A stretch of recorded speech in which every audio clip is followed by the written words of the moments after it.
Toxic relationship খুব প্রচলিত একটা টার্ম ইদানিং।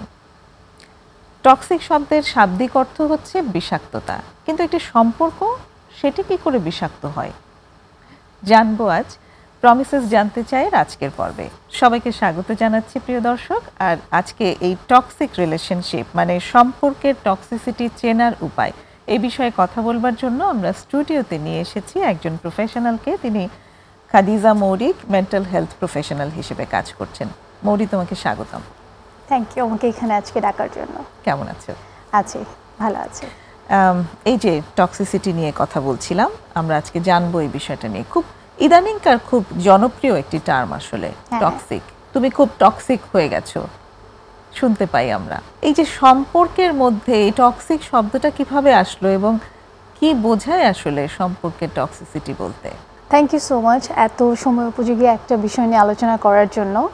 আসলে টক্সিক শব্দটা বা টক্সিক রিলেশনশিপ আমরা তখনই একটা রিলেশনকে বলবো যেখানে আমরা দেখি যে কোনো একটা সম্পর্কের মধ্যে হার্মফুল কোনো কিছু হচ্ছে অ্যাবাউট আওয়ার মেন্টাল ওয়েলবিং আর ফিজিক্যাল ওয়েলবিংয়ের জন্য যেটা হার্মফুল সেটাকে আমরা টক্সিক বলে থাকি। তো সম্পর্কের ক্ষেত্রে টক্সিক সম্পর্কটা আমরা তখনই বলি যখন দেখি কোনো একজন পার্টনার অন্য এক পার্টনারকে তার যেটা সে ডিজার্ভ করে, তার রেসপেক্ট বা তার কথা শোনা বা দুজনের মধ্যে যখন অসামঞ্জস্য দেখা দেয় তাদের আচরণের মধ্যে, তখনই সেটা টক্সিক বলা যেতে পারে। তার মানে সম্পর্কের নেতিবাচকতা, হ্যাঁ, সেটাকেই বলা হচ্ছে আসলে টক্সিক। তো এবার একটু যদি আসি তোমার কাছে, যে কি কি হলে আমরা বলতে পারি যে এই সম্পর্কটি আসলে টক্সিক, কিংবা যেটা তুমি বললে হার্মফুল, হ্যাঁ, এই সম্পর্কে একটা নেতিবাচকতা আছে, কি কি দেখলে আমরা বুঝবো? আচ্ছা, সম্পর্কের ক্ষেত্রে আমরা যদি দেখি যে কোনো একটা নতুন সম্পর্ক ডেভেলপ করার জন্য যে বিষয়গুলো দরকার, যে মানসিকভাবে যে বিষয়গুলো ইম্পর্টেন্ট, সেটা হচ্ছে যে সম্পর্কে সম্মানটা আছে কিনা, পারস্পরিক সম্মানবোধ, একে অপরকে বোঝার যে ব্যাপারগুলো, আন্ডারস্ট্যান্ডিংয়ের যে জায়গাটা সেটা আছে কিনা, একে অন্যকে আমরা কতটুকু কেয়ার করছি সে বিষয়টা দেখা, আর হচ্ছে আরও আমরা দেখতে পাই যে সম্পর্কের ক্ষেত্রে বিশ্বস্ততা আছে কিনা। হ্যাঁ, যখন আমরা একটা সম্পর্ক তৈরি হয় এই চারটা উপাদান কিন্তু মেইন পিলার হিসেবে কাজ করে। কিন্তু আমরা যখন দেখি যে সম্পর্কে এই জিনিসগুলো অভাব রয়েছে কোনো একটা সম্পর্কের ক্ষেত্রে, এবং ধীরে ধীরে তখন এই সম্পর্কটা কিন্তু আস্তে আস্তে হার্মফুল, যেটাকে আমরা বলছি টক্সিক রিলেশন, সেদিকে চলে যায়। মানে বলতে চাচ্ছ যে যে সম্পর্কটিতে সম্মান নেই, যে সম্পর্কটিতে একে অন্যকে কেয়ার করছে না, একে অন্যের আস্থাভাজন নয়, সেই সম্পর্কটি আসলে একটা নেতিবাচক সম্পর্ক। হ্যাঁ, সেটাকে আমরা টক্সিক বলতে পারি। এমনি এমনি তো আসলে এইরকম একটা সম্পর্ক তৈরি হয় না, তাই না? কি কারণ থাকতে পারে বা কিভাবে আসলে এই ধরনের টক্সিসিটি স্টার্ট হয়? আচ্ছা, আমরা যদি দেখি যে একটা নিউলি ওয়েড কাপল, যে যাদের মাত্র বিবাহ শুরু হচ্ছে, তো আমরা যদি দেখি যে ওই দুটো মানুষের আপব্রিঙ্গিংটা কেমন ছিল, যে ছেলেটার আপব্রিঙ্গিংটা কেমন ছিল অথবা মেয়েটার আপব্রিঙ্গিংটা কেমন ছিল, দুটো ভিন্ন পরিবেশ থেকে আসছে। তো ওই পরিবেশ থেকেও কিন্তু আমাদের অনেক কিছু, আমরা ছোটোবেলা থেকে কিন্তু পরিবেশের একটা বড় ভূমিকা আছে আমাদের আচরণ বা ব্যক্তিত্বের ক্ষেত্রে। তো যদি আমরা ধরি যে মেয়েটা যে পরিবেশে বড় হয়েছে সেই পরিবেশটাতে সে দেখে এসেছে যে তার বাবা প্রচণ্ডভাবে তার মার সাথে সম্মান দিয়ে কথা বলে, সব কিছু শেয়ারিং একটা ব্যাপার আছে, ঘরের কাজ হোক বা কোনো একটা বিষয়ে মতামতের ক্ষেত্রে হোক, মাকে সম্মান দিচ্ছে এবং ভালোবাসা, শ্রদ্ধাবোধ, এবং মার অসুস্থতার বাবাকে পাশে পেয়েছে। তো সে এরকম একটা হারমোনি দেখেছে বাবা মার মধ্যে, ওই পরিবেশে সে বড় হয়েছে। আর যদি দেখি যে তার ম্যারিটাল লাইফে সে যখন নতুন হয়ে সংসারে এসছে, ঠিক তার উল্টোটা সে তার পরিবারে দেখছে, যে যেখানে সে দেখছে যে সে অসুস্থ হলে তার নতুন যে পার্টনারটা তাকে এখানে সে কেয়ার করছে, নতুন সম্পর্কে যে আছে, যে তার হাজব্যান্ড হয়তো তাকে এভাবে কেয়ার করছে না। কোনো একটা জায়গায় যাওয়ার জন্য হয়তো কেউ দাওয়াত দিয়েছে, হয়তো ওয়াইফের মতামত ছাড়াই বলে দিচ্ছে হ্যাঁ আমরা দুজনেই আসছি, অথচ মেয়েটার হয়তো অন্য কোনো একটা জায়গায় কমিটমেন্ট থাকতেও পারে যে আমি এই কাজটা করব। তো এতে করে কি হলো, মেয়েটাকে কিন্তু আমরা সম্মানটা দিলাম না। তো মেয়েটা কি দেখলো যে সে তো ওই জায়গাটা পাচ্ছে না যেটা তার পরিবারে সে দেখে এসেছে তার বাবা তার মাকে দিয়েছে, কোনো একটা বিষয়ে মতামতটা নেয়ার ব্যাপারটা। আর এই জায়গায় আমরা যদি দেখি যে ওই ছেলেটার ভূমিকা, যে ছেলেটা কেন মেয়েটার মতামতটাকে সে প্রাধান্য দিল না বা প্রয়োজন মনে করলো না যে মেয়েটাকে আমি একটু জিজ্ঞেস করি বা আমার ওয়াইফকে আমি জিজ্ঞেস করি, তো সেই জায়গায় গিয়ে দেখা গেল যে ছেলেটা হয়তো যে পরিবেশে বড় হয়েছে সেখানে হয়তো সে দেখেছে যে পরিবারের ব্রেড উইনার বা বাবাই হচ্ছে গিয়ে পরিবারের মেইন মানুষ, যে কিনা সবার ভরণ পোষণ বা সবকিছু দায়িত্বে বাবা আছেন। তো বাবা হচ্ছে ডিসিশন মেকার। তো তাদের পরিবারের ধরনটা হচ্ছে বাবা যেটা বলবে সেটাই হবে। এবং সে যখন এই জিনিসটা দেখে এসেছে যে তার পরিবারে মায়ের ভূমিকাটা হচ্ছে জি আচ্ছা ঠিক আছে আমি মেনে নিচ্ছি, কোনো অসুবিধা নেই, এই শব্দের মধ্যে সীমাবদ্ধ। তো তখন সে ভেবেছে যে তার পার্টনার, তার নতুন যে তার যে সংসার হলো সেখানে তার বউও হয়তো এই রোলটাই প্লে করবে। তো এই যে আমরা দেখছি যে পরিবারের যে একটা ডিফারেন্ট প্যাটার্ন বা ডায়নামিক, এটার কারণেই কিন্তু দেখা যায় যে দুটো মানুষ যখন একসাথে ভিন্ন পরিবেশ থেকে আসে, দুটো মানুষ একসাথে একই ছাদের নিচে থাকছে, তখন তাদের মধ্যে মতবিরোধ হচ্ছে।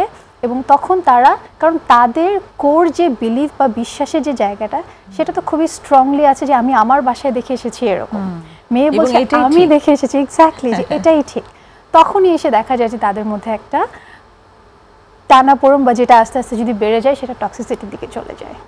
এক্স্যাক্টলি। একটা এক্সাম্পল যেমন আমার মনে পড়ছে যে মেয়েটি এখন তো সোশ্যাল মিডিয়া আসলে আমাদের লাইফেরই একটা পার্ট হয়ে গেছে। মেয়েটি সোশ্যাল মিডিয়াতে খুব ইনভলভ এবং ওটা তার জীবনের একটা খুব বড় পার্ট। সে বিভিন্ন অ্যাক্টিভিটি করে, সেই সোশ্যাল মিডিয়াতে যখন পোস্ট করে সেগুলো অনেক ভিউ হয় এবং সে অনেক বেশি অ্যাপ্রিসিয়েটেড হয়, তার সেই ক্রিয়েটিভ অ্যাক্টিভিটিগুলো অ্যাপ্রিসিয়েটেড হচ্ছে।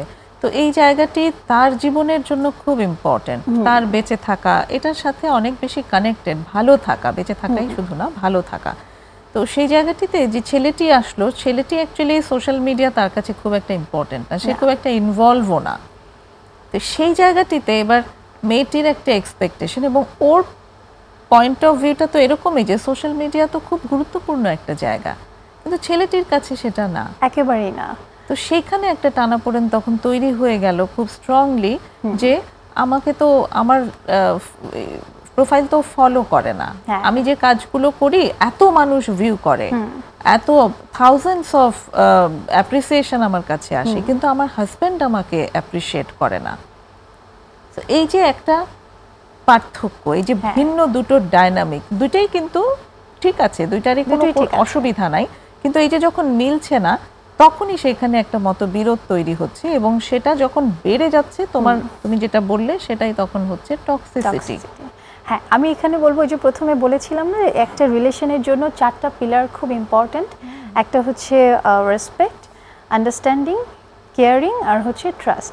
তো এই যে ঘটনাটা আমরা এখন মানে তুমি এখন শেয়ার করলে আপু, তো ওটাতে দেখা গেল যে তাদের আন্ডারস্ট্যান্ডিংয়ের প্রবলেম হচ্ছে, যে একজন আরেকজনের সাথে যে বোঝাপড়াটা, যে ওর জীবনের প্রায়োরিটিগুলো কি, আমার জীবনের প্রায়োরিটিগুলো কি, ওই দুটোর মধ্যে যে একটা ব্যালেন্স করা, এই জায়গাটা এখানে নেই।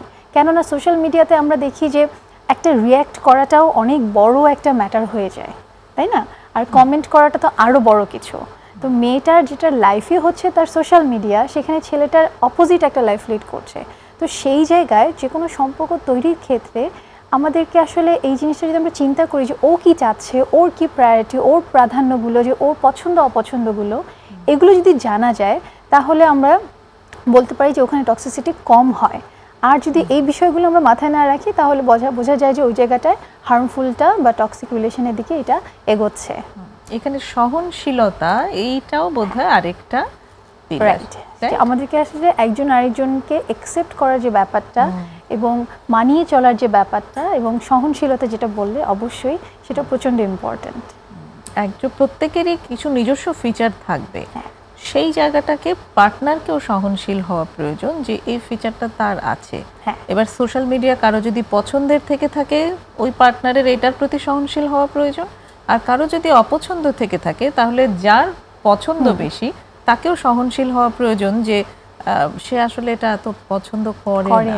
হ্যাঁ, এটার ক্ষেত্রে আমার হঠাৎ করে যেটা মনে হলো যে আমরা আসলে আরেকটা যেটা করি যে খুবই ছোট করে কথা বলার একটা বিষয় থাকে, যে আমি পছন্দ করি না দ্যাট মিনস হচ্ছে যে এটা খারাপ।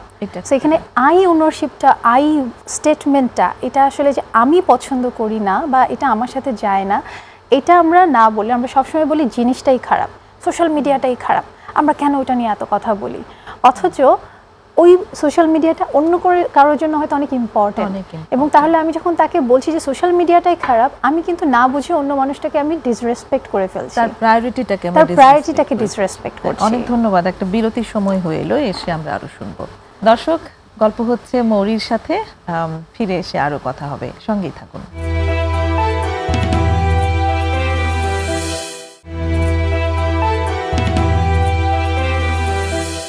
ফিরে এসেছি প্রমিসেস জানতে চাইয়ে। কথা হচ্ছে খাদিজা মৌরির সাথে সম্পর্কের টক্সিসিটি চেনার উপায় নিয়ে। তো যে জায়গাটাতে ছিলাম আমরা ওখান থেকেই শুরু করি মৌরি, যে জিনিসগুলো আসলে মিলছে না, একে অন্যের সাথে যখন মিলছে না, সেই মিলবার জায়গাটাতে যখন একটা বোঝাপড়ার অভাব হচ্ছে, তখনই আসলে এটা টক্সিসিটির দিকে চলে যায়। সেটাই তুমি বলেছো। তো এখানটাতে কি কি বিষয়ে টক্সিক হয় সেটা একটু শুনবো, কিন্তু তারও আগে আমি আরেকটু গোড়ায় যেতে চাই যে একজন মানুষের মাঝে যে কিছু টক্সিসিটির তৈরি হয়, এটার কি কারণে তৈরি হতে পারে এই ধরনের টক্সিসিটি? যেমন এই যে তুমি বললে যে ছেলেটি যে কনটেক্সটে বড় হয়েছে, সেই কনটেক্সটের বাইরে কোনো কিছু সে মেনে নিচ্ছে না, কিংবা মেয়েটিও যে কনটেক্সটে বড় হয়েছে সে দেখেছে যে তার বাবা মা খুব কোঅপারেট করে, এর বাইরেও যে আরো কিছু কনটেক্সট থাকতে পারে সেটা সে মেনে নিচ্ছে না, মেনে নেওয়ার মতো ইনসাইটটা কাজ করাতে পারছে না। আরো কিছু থাকে, যেমন রেসপেক্ট দিয়ে কথা বলছি না, অন্যজনের প্রয়োজনটাকে ভ্যালু করছি না। এই জায়গাগুলো কি কারণে তৈরি হতে পারে একজন মানুষের মাঝে? পরিবারটা হচ্ছে আমাদের প্রথম এবং প্রাইমারি একটা জায়গা যেখান থেকে একটা মানুষের ব্যক্তিত্বের ধরনটা তৈরি হয় বা ব্যক্তিত্বটা তৈরি হয়। তো পরিবারের মধ্যে আমরা যদি দেখি যে এই বিষয়গুলো বিদ্যমান, বাবা বা মা অনেক বেশি তাদের মধ্যে বোঝাপড়ার অভাব রয়েছে, অথবা তারা যে প্যারেন্টিং স্টাইলে বাচ্চাগুলোকে বড় করছে, হয়তো তাদের মধ্যে আন্ডারস্ট্যান্ডিং ভালো, কিন্তু যে প্যারেন্টিং স্টাইলে বাচ্চাকে বড় করছে প্রচণ্ড কন্ট্রোলড এনভায়রনমেন্টে এবং খুবই ডমিনেটিং একটা এনভায়রনমেন্টে, বাচ্চার নিডগুলো যেখানে একেবারেই দেখা হচ্ছে না, ওরকম পরিবেশে যখন একটা বাচ্চা বড় হয়, তখন কিন্তু সে যখন ছোট থাকে তখন সে পাওয়ারলেস থাকে, রাইট? তো তখন সে হয়তো ভাবে যে আমি যখন বড় হব তখন আমি এই ব্যাপারগুলো পূরণ করব বা আমার এই ইচ্ছাগুলোকে পূরণ করব। এই যে সে তার আবেগটাকে দমিয়ে রাখছে যে আমি বড় হলে তখন এটা পূরণ করব, তো এইটা থেকেও কিন্তু তার ভেতরে যে একটা আনফিনিশড বা আনরিজলভ যে অনেক ধরনের ইমোশন থাকে, এটাকে সে বড় হয়ে তখন দেখে যে এটা কোনো না কোনোভাবে নেগেটিভভাবে বের হয়ে আসে। দেখা যায় যে ছেলেটা কখনো বা যে মেয়েটা কখনো বাবা মার উপর শাউট করতো না, বাবা মা যা বলছে তখন সাথে সাথে মেনে নিচ্ছে, অথচ মেনে নেওয়াটা সে কিন্তু মেনে নিচ্ছে, মনের ভেতর নিচ্ছে না। তো এই যে মেনে নিয়ে তার ইচ্ছা ছাড়াও মেনে নিয়েছে, হঠাৎ যখন সে বড় হবে একদিন দেখা গেল যে হঠাৎ করে অনেক জোরে চিৎকার করে উঠলো বাবা মার সাথে, তখন বাবা মা ভাবছে যে আমার এই শান্তশিষ্ট ভদ্র ছেলেটা হঠাৎ করে কেন এরকম করছে, ওর তো এরকম করার কথা না, তার অবদমিত আবেগটা একদিন বেরিয়ে আসে। তো এইটা গেল একটা। তারপর হচ্ছে দেখা যায় যে ওখান থেকে সে তার স্কুলে যখন যায় একটা বাচ্চা, পরিবার থেকে তো সে দেখলো যে বাবা মা খুব কন্ট্রোল এনভায়রনমেন্টে বড় করছে, অনেক সময় বাবা মায়ের মাঝে সম্পর্কের টানাপোড়েন থাকে, কিংবা এমন একটা সেটিংয়ে হয়তো তারা বসবাস করছে যেখানে বাবা মা খুব সন্তুষ্ট অবস্থায় নেই।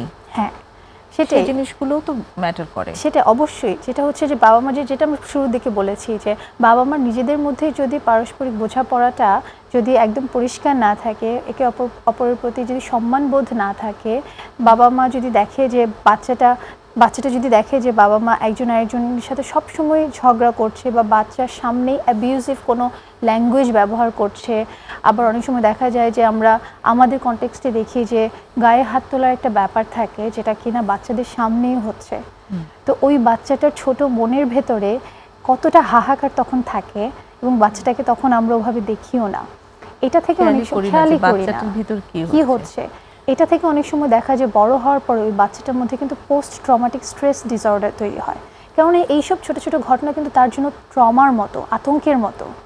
এমনকি এক্সটেন্ডেড ফ্যামিলি যারা থাকেন তাদের কাছ থেকেও কিন্তু অনেক সময় এরকম হার্মের শিকার হতে হয়, অনেক ধরনের হার্মের শিকার হতে হয়। আমরা যদি আরও ডিপেন্ডিংয়ে যাই, অনেক সময় দেখি যে বাচ্চারা ছোটোবেলায় অনেক বেশি অ্যাবিউজড হচ্ছে অনেকগুলো কারণে, যেমন হয়তো সে ফিজিক্যালি অ্যাবিউজড হচ্ছে, তাকে মারছে এবং একেবারে অনেকটা আমরা বলবো যে নির্দয়ের মতো কঠোরভাবে তাকে মারছে, আবার অনেক সময় দেখা যায় যে সে কোনো আশেপাশে পাড়ার প্রতিবেশী অথবা নিকট আত্মীয়র কাছ থেকে হয়তো সে সেক্সুয়ালি সে হয়তো অ্যাবিউজড হলো, কিন্তু সে বাসায় কাউকে বলতে পারছে না। কেন? কারণ বাবা মা বললেই হয়তো বলবে যে তোমার দোষ, তুমি কেন গিয়েছো। তো হর হামেশা আমরা এই ধরনের কেসগুলো পেয়ে থাকি, তাই না? তো দেখা যায় যে ওই বাচ্চাটা তখন মুখ বুঝে ওই অত্যাচারটাও সহ্য করছে, মেনে নিচ্ছে, আবার বাবা মাকে সে বলতেও পারছে না। তো এই ছোট্ট মনের মধ্যে তার যে একটা কষ্ট, সেটা বড় হওয়ার পর প্রকাশ হয়, এই যে এবার অন্যভাবে তার পার্টনারের প্রতি সেটা প্রকাশ পায়। একই সঙ্গে আবার দেখা যায় যে বাবা মায়ের মধ্যে বিশ্বাসহীনতার একটা ব্যাপার আছে।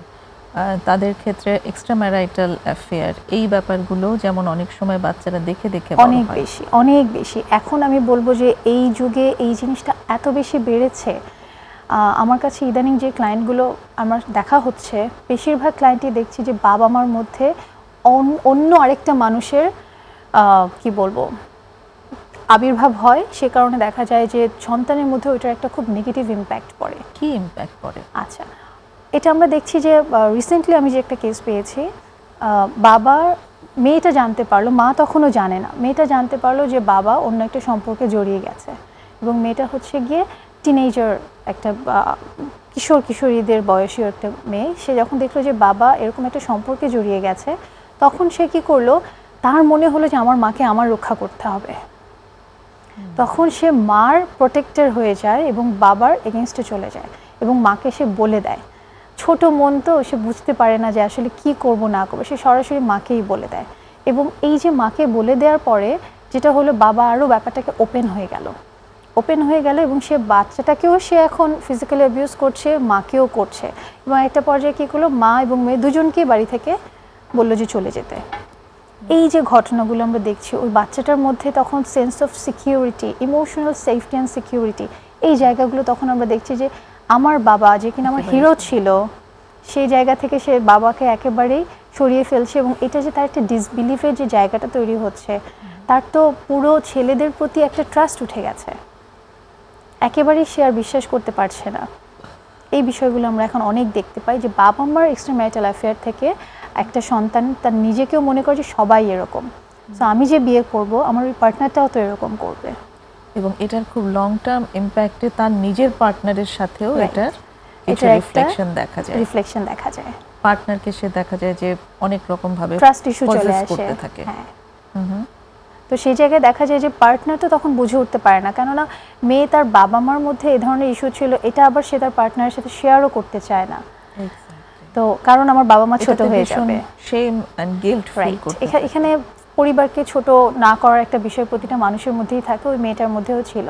তো তখন দেখা যায় যে ওই পার্টনারটা তখন বুঝে উঠতে পারে না যে কেন তার মোবাইলটা বারবার চেক করা হয়, পার্টনারের মোবাইলটা কেন বারবার আসলে জিজ্ঞেস করা হয় তুমি কোথায় গেছো, কেন গেছো। এই যে বাবা মার এই অসন্তুষ্ট বা একটা আনরেস্টফুল একটা সিচুয়েশন থেকে সে যে তার ভেতরে এই জিনিসটাকে ইনহেরিট করে নিয়েছে, যেটার ইম্প্যাক্ট আমরা দেখি যে তার ম্যারিটাল লাইফে হচ্ছে এবং ওখান থেকে আবার টক্সিসিটি তৈরি হচ্ছে। এক্স্যাক্টলি। এবং আরেকটা সিমটমও আসে, যেমন কথায় কথায় বলে ফেলে যে ডিভোর্স চাই, কিংবা সম্পর্কে আমি আর এই সম্পর্কে থাকবো না, ব্রেকআপ। রাইট। তো এই একটা মানে এইটা একটা লাস্ট পোস্ট তাদের কাছে খুব সহজ থাকে। হ্যাঁ, যে আমি এরকম কোনো কিছু যদি দেখি, কোনো একটা সিগন্যালও যদি দেখি যেখানে আমি বিশ্বস্ততার অভাব মনে হচ্ছে, আমি আর এই সম্পর্কে থাকবো না, আমি সেখান থেকে চলে আসবো। এবং অনেক সময় দেখা যায় যে এটা পার্টনারের জন্য ভীষণ হেভি হয়ে যায়। পার্টনারের কাছে হয়তো সম্পর্কের যে টানাপোড়েনটা হয়েছে এটা এমনও কোনো জটিল কিছু না, এত সিরিয়াস না, এত ইন্টেন্স না তার কাছে, কিন্তু ডিভোর্সটা যখন শব্দটা মুখে চলে আসে তখন সেটা তার জন্য ভীষণ হেভি। সে ভাবেই নি যে এরকম একটা ব্যাপারে কেন ডিভোর্স নিতে হবে, আমরা কথা বলতে পারি, কিন্তু ওই পার্টনারের কাছে সেটা অত সিরিয়াস যে সে ডিভোর্স পর্যন্ত ভেবে ফেলেছে। হ্যাঁ, ওই যে এখানে আবার বলবো যে এক একজনের তো বেড়ে ওঠার ধরনটা এক এক রকম। সে তার পরিবারে দেখেছে যে বাবা মার মধ্যে এ ধরনের একটা নন হারমোনি একটা দেখেছে পরিবারের মধ্যে, অথচ ছেলেটা হয়তো বড় হয়েছে বাবা মার মধ্যে অসম্ভব ভালো একটা সম্পর্ক দেখে।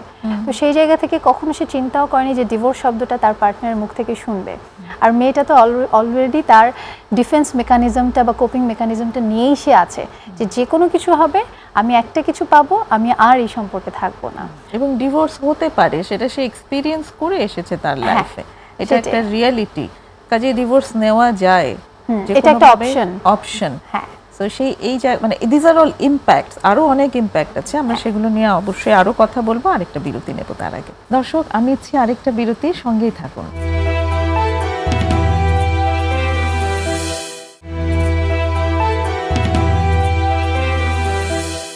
চলছে প্রমিসেস জানতে চাই, দেখছেন আজকের আলোচনা সম্পর্কে টক্সিসিটি চেনার উপায় খাদিজা মৌরির সাথে। মৌরি, এবার যদি আমরা একটু আসি যে এই যে ফ্যামিলি ডিসহারমোনি, এই ডিসহারমোনি থেকে আসলে কি কি কি ধরনের ইম্প্যাক্ট পড়ে? অলরেডি আমরা কিছু ইম্প্যাক্ট বলেছি, যেমন ট্রাস্ট ইস্যু তৈরি হয় নিজের সম্পর্কের ক্ষেত্রেও, তখন সে ট্রাস্ট করতে পারে না। তো এরকম ধরনের যখন ফ্যামিলিতে ভায়োলেন্স থাকে, বিশ্বাসভঙ্গতা থাকে, কিংবা আরেকটা তুমি বলেছো যে হেয় করে কথা বলা, ছোট করে কথা বলা, এই জিনিসগুলো যদি থাকে, ওভার কন্ট্রোল থাকে, তাহলে সেইখান থেকে বাচ্চাদের বেড়ে ওঠায় কি ইম্প্যাক্ট করতে পারে, কি প্রভাব পড়ে? তো এটা আমরা দেখা যায় যে অন্য একটা মানুষের সাথে তার যখন একটা অ্যাটাচমেন্ট তৈরি হয়, তো ওই অ্যাটাচমেন্টের ক্ষেত্রে দেখা যায় যে তখন সে আসলে মানে এটা কতটুকু সিকিউর হলো বা হলো না, এরকম একটা ব্যাপার আসে। কারণ আমরা সাইকোলজিতে জেনেছি যে একটা মানুষের সাথে আরেকটা মানুষের যে সম্পর্ক তৈরি হয় বা যে অ্যাটাচমেন্টটা আসে, সেই অ্যাটাচমেন্টটা আসে নর্মালি দুটো ভাগে। একটা হচ্ছে সিকিউর অ্যাটাচমেন্ট, একটা হচ্ছে ইনসিকিউর অ্যাটাচমেন্ট। যে বাচ্চাটা খুব সুস্থ পরিবেশে বড় হয়, বাবার মধ্যে সম্পর্কটা খুব দেখে যে সম্মানজনক সম্পর্ক, সব জায়গায় কেয়ারিং লাভিং একটা ব্যাপার থাকে, তো বোঝা যায় যে তার মধ্যে একটা সিকিউর অ্যাটাচমেন্টটা আছে। সো আমরা অনেক সময় দেখি যে এতো গেলো সিকিউর অ্যাটাচমেন্ট। আবার অনেক সময় দেখা যায় যে ইনসিকিউর অ্যাটাচমেন্টের ক্ষেত্রে যেটা হয় যে পরিবারে যেসব বাচ্চাদের দেখা যায় যে বাবা মার মধ্যে ডিসহারমোনি আছে, তো অনেক কিছু কারণে দেখা যায় যে তাদের মধ্যে একটা অ্যাটাচমেন্ট তৈরি হয়, যেটা হচ্ছে গিয়ে অ্যাভয়েডেন্ট অ্যাটাচমেন্ট, অথবা দেখা যায় যে অ্যাম্বিভ্যালেন্ট অ্যাটাচমেন্ট। তো আমরা অনেক সময় দেখি যে কোনো একটা মানুষ, অনেক সময় সেদিন এসেছে আমার কাছে একটা ক্লায়েন্ট যে হাজব্যান্ড ওয়াইফের রাগারাগি হয়েছে বা কোনো একটা ছোটো একটা ব্যাপার নিয়ে কথা হয়েছে, ওয়াইফ কথাই বলছে না, একেবারে 2 দিন হয়ে গেছে, 3 দিন হয়ে গেছে, কথাই বলছে না। তো হাজব্যান্ডটা জিজ্ঞেস করলো যে কেন কথা বলছে না, কি হয়েছে? ওয়াইফটা কিন্তু তখন অ্যাভয়েডেন্ট অ্যাটাচমেন্টে আছে, তো একটা সাইলেন্ট ট্রিটমেন্ট দিচ্ছে। তো পরে জানা গেল যে একটা আজকে রান্না করেছে, রান্নাটা কেমন হয়েছে হাজব্যান্ডটা সেটা কেন বলেনি, সে কারণে ওয়াইফটা মনে কষ্ট পেয়েছে, এবং সে তখন হাজব্যান্ডকে সেটা বলেও নি যে আমি কষ্ট পেয়েছি, সে অ্যাভয়েড করা শুরু করলো হাজব্যান্ডকে। তো হাজব্যান্ডের তখন মনে হলো যে এইটুকু একটা সামান্য ব্যাপারে ও এত বড় একটা রিয়্যাক্ট করলো, অথচ এই সামান্যটা হাজব্যান্ডের জন্য, কিন্তু ওয়াইফের জন্য এটা তো একটা অনেক বড় ব্যাপার। তো এই যে ধরনের অ্যাটাচমেন্ট স্টাইল যাদের আছে, তারা আসলে তাদের মনের কথাটা বা মনের আশাটা খুলে বলে না। এটা হচ্ছে অ্যাভয়েডেন্ট অ্যাটাচমেন্ট, যেটাকে আমরা সাইলেন্ট ট্রিটমেন্টও দিয়ে থাকি অনেক সময়, আমরা যেটাকে সাধারণ বাংলায় বলি যে চাপা স্বভাব। হ্যাঁ, তো এটা হয়ে থাকে। আবার অনেক সময় দেখা যায় যে কোনো একটা ব্যাপার নিয়ে অতিরিক্ত মানে অনেক বেশি গায়ে পড়ে সব কিছু করছে, হাজব্যান্ডের সাথে অতিরিক্ত যেখানে দরকার নেই সেই জায়গাটাতেও অনেক বেশি লেগে আছে। তো সেই ধরনের অ্যাটাচমেন্টও আমরা দেখি, এবং সেটাতে গিয়ে দেখা যায় যে ওইসব মানে মানুষরা যারা কিনা এই ধরনের অ্যাটাচমেন্টে আছে, দেখা যায় যে বাবা মার কাছ থেকে সে সবসময় ইগনোরেন্সটা পেয়ে এসেছে। তো সে হয়তো ভাবছে যে যখন আমার সম্পর্ক হবে, আমার ওই মানুষটার সাথে আমি সব কিছু শেয়ার করবো, আমি সবসময় তার পাশে থাকবো, সব কিছুতে তার প্রতিটা লাইফে আমার একটা অবদান থাকবে। তো সে অনেক বেশি দেখা যায় যে যেটুকু অ্যাটলিস্ট একটু গ্যাপ দরকার সেটুকুও দিচ্ছে না, সেখানেও সে অনেক বেশি তার স্পেস নিয়ে নিচ্ছে পার্টনারের কাছ থেকে। তো সেটাও কিন্তু আবার এক ধরনের অ্যাটাচমেন্ট, যেটা কিনা আমরা দেখি ইনসিকিউরের মধ্যেও পড়ে যায়। এটা থেকে অনেক ইনসিকিউরিটি থেকে সে এটা করছে, মানে চেয়ে নিচ্ছে, আদায় করে নিচ্ছে, যে চাহিদা সেটাকে সে চেয়ে নেওয়া এবং আদায় করা দুটোর মধ্যে সে আদায় করে নিচ্ছে, জোর করে নিচ্ছে, আমার এটা লাগবে, আমাকে এইভাবেই দিতে হবে। হ্যাঁ, তো সেরকম একটা অ্যাটাচমেন্ট স্টাইলও গ্রো করে। সেটাই। তো এই অ্যাটাচমেন্টগুলোর কারণে কিন্তু আস্তে আস্তে আমাদের আজকে যেটা আমরা আলোচনা করছি টক্সিসিটি চলে আসে। কারণ সেক্ষেত্রে দেখা যায় যে ওই মানুষটা বাউন্ডারি বোঝে না, যে প্রতিটা সম্পর্কের একটা সুস্থ বাউন্ডারি দরকার। বাউন্ডারিটা কেন দরকার? যেন আমি আমার মতো করে কিছুটা ভালো থাকতে পারি এবং তুমি তোমার মতো করে ভালো থাকতে পারো, আমরা একজন আরেকজনের ওভারল্যাপিং যেন না হয়ে যায় কোনো সম্পর্ক, আমরা যেন পাশাপাশি একসাথে থাকতে পারি। এই জন্য পাশাপাশি বাউন্ডারিটা অনেক ইম্পর্টেন্ট। তো ওই বাউন্ডারিটা থাকে না দেখেই তখন এই ইস্যুগুলো রাইজ করে। তো এই ইম্প্যাক্টগুলো আমরা জানলাম যে অ্যাটাচমেন্ট স্টাইলটা এরকম ভিন্ন হয়, এই কোনো মানসিক রোগের পর্যায়ে কি চলে যেতে পারে? হ্যাঁ, এই ক্ষেত্রে যেটা হয় যে আমরা পার্সোনালিটি ডিসঅর্ডারের মধ্যে যদি ধরি যে ক্লাস্টার বিতে একটা পার্সোনালিটি ডিসঅর্ডার, অনেক ধরনের পার্সোনালিটি ডিসঅর্ডার আছে, এর মধ্যে অ্যান্টি সোশ্যাল পার্সোনালিটি ডিসঅর্ডারটা ডেভেলপ করে যদি টক্সিক রিলেশনের মধ্যে আমরা বড় হয়ে থাকি। এরপর আমরা দেখি বর্ডারলাইন পার্সোনালিটির মধ্যেও দেখি যে সে অনেক বেশি সেন্স অফ ইনসিকিউরিটি ডেভেলপ করে, নিজের সেলফ এস্টিম অনেক লো থাকে। তো এই যে বিষয়গুলো এখানে কিন্তু দেখা যায় যে এই যে পার্সোনালিটিগুলো ডেভেলপ করে, ডিসঅর্ডারগুলো ডেভেলপ করে, তারা কিন্তু বোঝে না যে এগুলো কোথা থেকে আসছে। তখন তারা এই বিষয়গুলোর সাথে কোপ করার জন্য কিছু আনহেলদি মেকানিজমের মধ্যে দিয়ে তারা যায়, যেটাকে যেমন সেটা হচ্ছে আমরা অনেক সময় দেখি যে তারা অ্যাডিকশনের দিকে চলে যায়।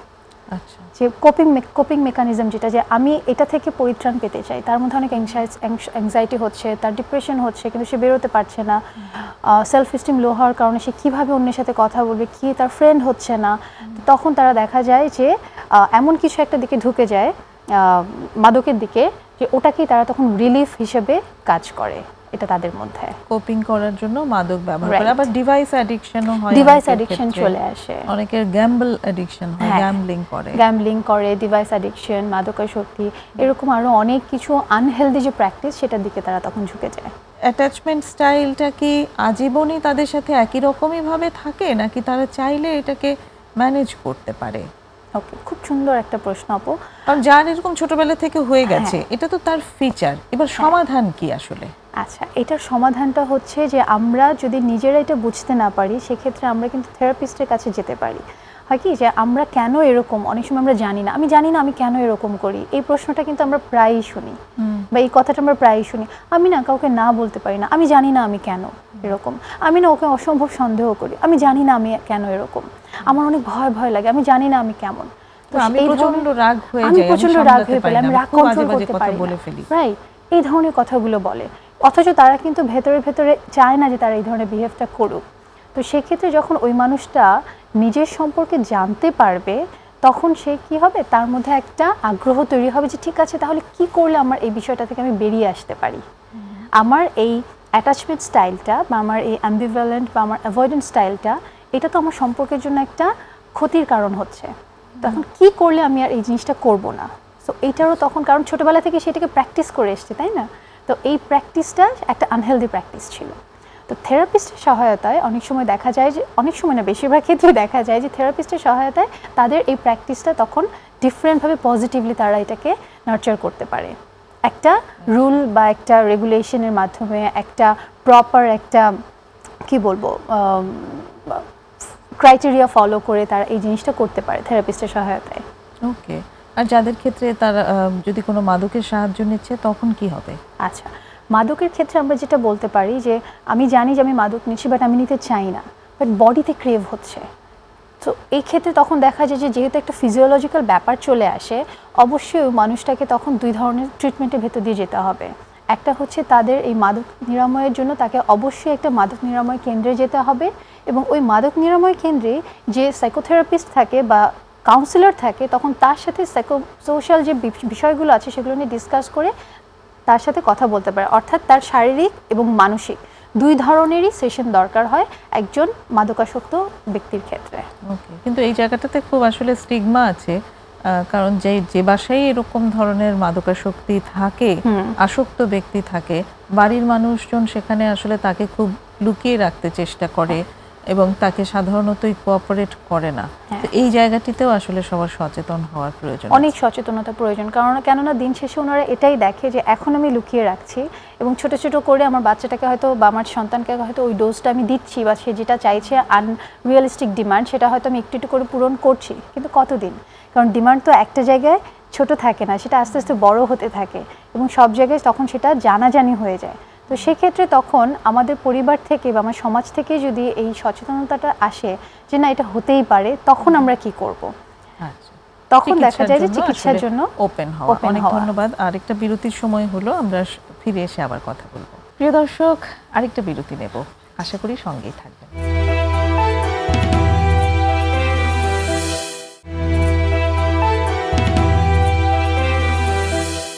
আবারও ফিরে এসেছি ছোট্ট বিরতি নিয়ে। প্রমিসেস জানতে চাই, কথা হচ্ছে কাদিজা মৌরির সাথে সম্পর্কের টক্সিসিটি চেনার উপায়, এই বিষয়ের উপর।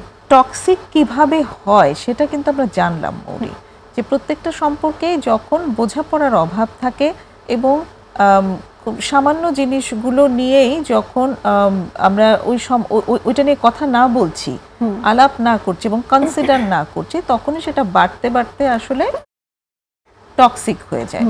তো আমরা যদি এবার একটু আসি যে কি কি মেইনটেইন করলে একটা সম্পর্ক সুন্দরভাবে পরিচালিত হবে এবং সেটা আসলে টক্সিক হবে না।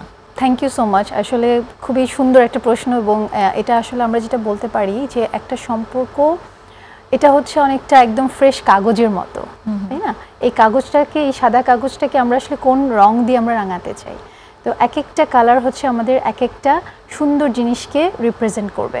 যেমন আমরা যদি দেখি যে একটা সম্পর্কের ক্ষেত্রে আমরা যদি দেখি যে অপোজিট মানুষটা কি ভাবছে, আমি আমার মতামতটা যেন তার উপর চাপিয়ে না দিই। ওকে, হ্যাঁ, সো আমরা যেটা ভাবছি সেটা আমরা রাখি, এবং তার মতামতটাও যেন আমরা সমানভাবে গুরুত্ব দিই।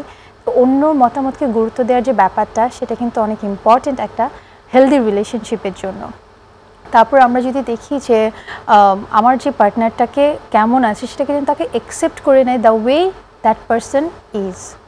তো আমরা যদি ওইভাবে তাকে আমরা যদি অ্যাকসেপ্ট করে নিই, যেমন এই যে যেটা আমরা বললাম যে সোশ্যাল মিডিয়া, কেউ হয়তো অনেক বেশি সোশ্যাল মিডিয়াতে অ্যাক্টিভ, আর একজন হয়তো একেবারেই অ্যাক্টিভ না।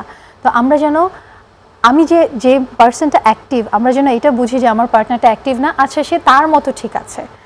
আর যে পার্সনটা অ্যাক্টিভ না, সে যেন তার পার্টনারকে বুঝে যে না, সে অ্যাক্টিভ, কিন্তু অ্যাক্টিভ হওয়াটা খারাপ না, সে তো তার মতো ঠিক আছে। এই যে অ্যাকসেপ্ট করে নেওয়ার যে ব্যাপারটা, এটাও কিন্তু একটা সম্পর্কের একটা নতুন কি বলবো হারমোনি তৈরি করতে অনেক বড় একটা ভূমিকা রাখে। ডেফিনেটলি। হ্যাঁ, তারপরে আমরা আবার যদি দেখি যে পারস্পরিক যে সম্মানবোধটা, এবং এখন যদিও অনেক বেশি নিউক্লিয়ার ফ্যামিলি বেড়ে গেছে, কিন্তু প্রতিটা সন্তানই চায় যে আমার পার্টনার যেন আমার বাবা মাকে সম্মান করুক এবং শ্রদ্ধা করুক, আমাকে সম্মান করার পাশাপাশি আমার পরিবারটার প্রতিও যেন একটা সম্মান থাকে। যদিও নিউক্লিয়ার ফ্যামিলিতে থাকে, কিন্তু যোগাযোগ তো থাকে। তো এই যোগাযোগের ক্ষেত্রে তখন তারাও চায় যে তাদের মধ্যে একটা সম্মানজনক যোগাযোগ যেন থাকে। তো এই প্রত্যাশাটা কিন্তু আমি বলবো না যে খুবই ভুল কোনো প্রত্যাশা। তো ওই জায়গা থেকে আমরা যেন তাদের প্রতি একটা সম্মানজনক আচরণ রাখতে পারি। পার্টনারের ক্ষেত্রে তো ডেফিনেটলি থাকবে, এবং এটা একটা, আর আমার পার্টনারের প্রতিটা বিষয়ের প্রতি আমি যদি কেয়ারিং হই, সেটাও কিন্তু অনেক বেশি হেল্প করবে একটা সম্পর্কের ক্ষেত্রে, তাকে ধরে রাখার ক্ষেত্রে এবং টক্সিক না হওয়ার ক্ষেত্রে। আচ্ছা, এই কেয়ার বলতে আসলে কি বুঝাচ্ছি, কিভাবে কি পোস্টার দিয়ে আসলে আমরা কেয়ার শো করি? আচ্ছা, কেয়ারটা আমরা অনেকভাবে দেখাতে পারি। যেমন হচ্ছে যে আমি আমার পার্টনার আজকে হয়তো সে অসুস্থ, বা তার ভালো লাগছে না এই কাজটা করতে, সে প্রচণ্ড টায়ার্ড। হয়তো আমি জানি যে বাসায় এসে সে রান্না করবে, বা আমরা দুজন মিলে একটা জায়গায় রান্না করার কথা ছিল আমাদের, কিন্তু আমি করছি না কারণ আমার পার্টনারটা অসুস্থ দেখে পার্টনারটা করতে পারছে না। সেক্ষেত্রে যেন আমরা ওই পার্টনারের অবস্থানটা বুঝি যে সে কেন পারছে না, এবং ওই সময় তার কি দরকার, তার প্রয়োজনটা যদি আমরা বুঝতে পারি, প্রয়োজন বুঝতে পারাটাই কিন্তু একটা কেয়ার করা। তো এই যে প্রয়োজনটা বোঝাটা অনেক ইম্পর্টেন্ট। এরপর আরও দেখা যায় যে ওই পার্টনারটা শারীরিকভাবে অসুস্থ থাকতে পারে, সে মানসিকভাবে হয়তো আপসেট থাকতে পারে। তো এই শারীরিক মানসিকের যে বিষয়গুলো, সেগুলোকে যদি আমরা একটু খেয়াল করে দেখি, আমরা যদি একটু সেন্সিটিভভাবে তার প্রতি একটু মনোযোগ দিই, তাহলে দেখা যাবে যে আমার ওই পার্টনারটা অনেক ভালো ফিল করছে। কেয়ারের পোস্টার তো আরো অন্য অনেক রকম ভাবেও হতে পারে, যেমন পার্টনার যা কাজ করছেন সেই কাজের জায়গায় তাকে একটু ফ্যাসিলিটেট করে দেওয়া, সেটা একটা কেয়ারিং পোস্টার। সাচ অ্যাজ এই যে আজকে তুমি আমরা এই যে একটা স্টুডিওতে এসেছি কাজ করবার জন্য, এটা একটা কাজ অবশ্যই। এটার জন্য আমাদের কিছু টাইম মেনটেন করতে হয়েছে, আমাদেরকে আমাদের জায়গাটা তৈরি করতে হয়েছে, রেগুলার যে ডেইলি লাইফের যে অ্যাক্টিভিটি, সেখান থেকে কিন্তু সময় বের করতে হয়েছে। তো এখানে পার্টনারেরও কিন্তু সেই কনসিডারেশনের দরকার আছে যে এটা একটা কাজ, আমার পার্টনার এই কাজের জন্য যাবে, তাকে সেখানটাতে সুযোগ তৈরি করে দেওয়া। এই একটা খুব ইম্পর্টেন্ট জায়গা আছে যে সুযোগ তৈরি করে যেন দেওয়া হয়। হ্যাঁ, এটা অনেক বড় একটা কেয়ার। তো এরকম দেখা যায় প্রতিদিন দৈনন্দিন জীবনে ছোট ছোট অনেকগুলো ব্যাপার থাকে। তো এই ব্যাপারগুলোর কারণ, যেমন আমাকে রিসেন্টলি আমার একটা ক্লায়েন্ট বলল যে সে একটা জায়গায় বেড়াতে গেছে, এবং তার হাজব্যান্ডের ব্যাক পেইনের জন্য তাকে শক্ত বিছানায় ঘুমাতে হয়, কিন্তু হোটেলের বিছানাটা হচ্ছে খুব নরম। তো হাজব্যান্ড নিচে শুচ্ছে, তখন হাজব্যান্ড নিচে শুবে, ওয়াইফ তখন বলল যে আচ্ছা আমারও তো হাজব্যান্ডের পাশেই তো ঘুমানোর কথা, আমি কিভাবে উপরে একা একা ঘুমাই। এখানে কোনো রাগারাগি না কোনো কিছু না, জাস্ট আন্ডারস্ট্যান্ডিংয়ের মাধ্যমে তারা একটা নিজেদের মধ্যে কথা বলেছে যে তুমি উপরেই শো আমি নিচে শুই। কিন্তু ওয়াইফ বলছে আমি তো এত শক্ত বিছানায় শুতে পারি না, কিন্তু আমি উপরেও তোমাকে ছাড়া আমি থাকতে পারছি না, আমি এখন কি করব। এটা বলে ওয়াইফ চিন্তা করতে করতে তার একটা ফোন আসলো, সে তখন বাইরে গেল ফোনে কথা বলতে। সে যখন ফোনটা শেষ করে যখন রুমে আসলো, রুমে এসে দেখলো যে পার্টনারের যে বিছানাটা করেছে ওয়াইফের সাইডটাতে নিচে সে আরও দুটো লেয়ার দিয়ে দিয়েছে, ব্ল্যাঙ্কেটের লেয়ার, এবং ওই জায়গাটাকে আরেকটু সফট এবং কমফোর্টেবল করে দিয়েছে। এতে করে হাজবেন্ডটা যেটা করলো যে সে ওয়াইফের যে জায়গাটা, ইমোশনের যে জায়গাটা, সে তার সাথে দুজনের সাথে থাকতে চাইছে, একসাথে ঘুমাতে চাইছে, এবং ওয়াইফেরটাও সে রাখলো এবং সেটা নিজেরটাও দেখলো। তাদের সম্পর্কটা এত স্ট্রং হয়ে যায় যে তখন অনেক ঝড়ঝাপটা যখন আসে, কারণ প্রতিটা সম্পর্কে ঝড়ঝাপটা আসে, তখন এই বিষয়গুলোর কারণে যে স্ট্রং হয়ে গেছে সম্পর্কটা, তখন তারা কিন্তু ওই সম্পর্ক থেকে এত ইজিলি আর গিভ আপ করতে পারে না, যেটা আমরা ইজিলি এখন বলে ফেলি যে ডিভোর্স হয়ে যাবে। ডিভোর্স। এবার আমি বাউন্ডারিটা নিয়ে আরেকটু জানতে চাই, আসলে এটা খুব বোঝা প্রয়োজন। আমরা বাউন্ডারি শব্দটা বলি, কিন্তু বাউন্ডারিটা আসলে কি সেটা বুঝতে পারি না, এবং এখনকার কাপলদের মাঝে ভীষণভাবে এটা আছে যে একজন আরেকজনের উপরে হেলিকপ্টার করতে থাকা, যে কি করছে কি আমাকে জানতে হবে, আমার পার্টনার কখন কি করছে, কেন করছে, কার সাথে মিশছে, কোথায় যাচ্ছে, ফোনে কার সাথে কথা বলছে, কি মেসেজ আদান প্রদান হচ্ছে, সেটাও আমাকে জানতে হবে। তো এখানে আসলে বাউন্ডারি ব্যাপারটা নিয়ে যদি একটু বলো। আমরা যেমন হার্মফুল কোনো কিছু হওয়া থেকে নিজেকে বাঁচানোর জন্য কিন্তু বাউন্ডারিটা ইম্পর্ট্যান্ট। তো ওই জায়গা থেকে আমি বলবো যে প্রত্যেকেরই নিজস্ব কিছু মতামত থাকে, পছন্দ অপছন্দ থাকে, কিন্তু অন্য মানুষ যখন বারবার ওই জায়গাটায় এসে সে ইন্টারফেয়ার করে, তখন দেখা যায় যে তার বাউন্ডারিটা ব্রিচ হচ্ছে। যদি আমি একটু উদাহরণ দিয়ে বলি, যে একজন পার্টনার আমার কাছে একজন ক্লায়েন্ট এসেছে যে আমি বাসায় নেই, আমার ক্লোজেট থেকে আমার সিস্টার ইন ল অনেক কিছু সে আমাকে না জিজ্ঞেস করে নিয়ে চলে গেল, সে নিতে চায়নি, সে আমাকে যেটা বলেছে, আমার হাজব্যান্ড বলছে নাও নাও নাও, কোনো অসুবিধা নেই, ও কিছু মনে করবে না। এখন আমি কিছু মনে করব না, হ্যাঁ আমি মনে করতাম না, কিন্তু সে আমাকে একটাবার বলার প্রয়োজন মনে করেনি বা জিজ্ঞেস করার প্রয়োজন মনে করেনি। সে কিভাবে জানে যে আমি নিব না? কারণ ক্লোজেটে এমন অনেক কিছু ছিল যেটা আমি শখ করে রেখেছি, আমি একবারও পড়িনি, আমি চেয়েছিলাম যে আমি আগে একটু পড়বো, আমার কিছু প্ল্যান ছিল। তো এই জায়গাটা কি হলো, তার কিন্তু একটা বাউন্ডারি দেওয়াটা দরকার ছিল হাজব্যান্ডের, যে ঠিক আছে হাজব্যান্ডের বোন এসেছে নিতে, সে অবশ্যই নিতে পারে, তার রাইট আছে, সে আবদার করতেই পারে, সেক্ষেত্রে অ্যাটলিস্ট যেন ওয়াইফকে জিজ্ঞেস করে নেওয়া, পারমিশন নেওয়া, যে ও এসেছে বা জানানো, তো আচ্ছা ও তো নিতে চাচ্ছে, তুমি তো ওর সাথে কথা বলো, দ্যাটস ইট। তুমি দিবে কি দিবে না তা না, কথা বলারও ধরন আছে, যে তুমি একটু ওর সাথে কথা বলো, দেখো তো কি করবে। তো এতে করে কি হলো যে আমরা যে স্পেসের যে বাউন্ডারিটা, ওটাও থাকলো, পারস্পরিক সম্মানটাও থাকলো, ওয়াইফটাও বুঝলো যে না আমার পার্টনারটা অ্যাটলিস্ট জানে যে আমার জিনিস কাউকে দেওয়ার আগে আমাকে জিজ্ঞেস করে বা আমাকে জানিয়ে সেই কাজটা করছে। এটা গেল একটা বাউন্ডারি। আরেক ধরনের বাউন্ডারি হচ্ছে ফিনান্সিয়াল বাউন্ডারি। দেখা যায় যে কিছু সম্পর্কের ক্ষেত্রে যে হাজব্যান্ড এত বেশি ওয়াইফ এত বেশি খরচ করে ফেলছে, বা ওয়াইফের ইনকামটার উপর হাজব্যান্ড এত বেশি ইন্টারফেয়ার করে ফেলছে, তখন ওয়াইফ আবার সেটাতে স্বাচ্ছন্দ্য বোধ করছে না, কারণ তার ইনকাম, তারও ইচ্ছা আছে যে তার একটা প্ল্যান আছে যে আমি এভাবে চলবো। সো সেই জায়গায় ফিনান্সিয়াল বাউন্ডারিটা অনেক ইম্পর্টেন্ট। আবার দেখা যায় যে কিছু বাউন্ডারি আছে যে আমি আসলে কিভাবে ওই পার্টনারের সাথে কথা বলবো মানুষের সামনে, সেই জায়গাটা আমি বুঝি না। আমি হয়তো মজা করতে করতে আমার ওয়াইফকে বা আমার পার্টনারকে হয়তো ছোটই করে ফেলে দিলাম অন্যদের সামনে, আমার কাছে এটা মজা, কিন্তু আমার পার্টনার কীভাবে নিচ্ছে সেটা কিন্তু সে একটাবারও খেয়াল করছে না। সেক্ষেত্রে পার্টনারের ইমোশনটাকে দেখাটাও কিন্তু অনেক ইম্পর্টেন্ট। অনেক ধন্যবাদ মৌরি। এই বাউন্ডারি আসলে খুব ইম্পর্টেন্ট, এবং এই বাউন্ডারি মেনটেন করাটাই আসলে হেলদি একটা সম্পর্কের জন্য।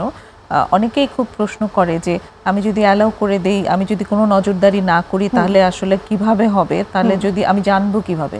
কিন্তু ওই রিল্যাক্সটা আসলে দরকার আছে, সবসময় নজরদারির কোনো প্রয়োজন নাই। সম্পর্ক দুটো অ্যাডাল্ট মানুষের মধ্যে হয়, কাউকে বেবি সিট করার প্রয়োজন নাই যে নজরদারি করে মনিটর করে করে তাকে ঠিক রাখতে হবে। ট্রাস্টটা এখানে অনেক ইম্পর্টেন্ট, এবং সেগুলো যদি প্র্যাকটিস করা হয় তাহলেই আসলে সম্পর্কের টক্সিসিটি কমে যাবে। Thank you so much. আজকে অনেক সুন্দর আলোচনা হলো, আশা করি দর্শকরা উপকৃত হয়েছে।